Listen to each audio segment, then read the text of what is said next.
Anang Hermansyah menyanjung Krisdayanti setelah dipancing oleh dewan juri yang lain untuk mengomentari suara dan perjalanan karir Krisdayanti. Karena perjalanan karir dia adalah perjalanan yang tidak mudah dengan segala permasalahan, kata Anang Hermansyah seperti dikutip Kompas.com dari kanal YouTube Aleldul TV, Kamis tanggal 29 April tahun 2021. Menurut Anang Hermansyah, tidak mudah menjadi seorang superstar maupun diva seperti Krisdayanti.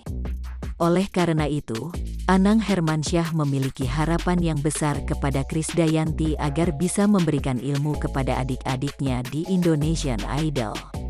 Enggak gampang menjalankan perjalanan tersebut menjadi seorang superstar, seorang diva, kata Anang Hermansyah.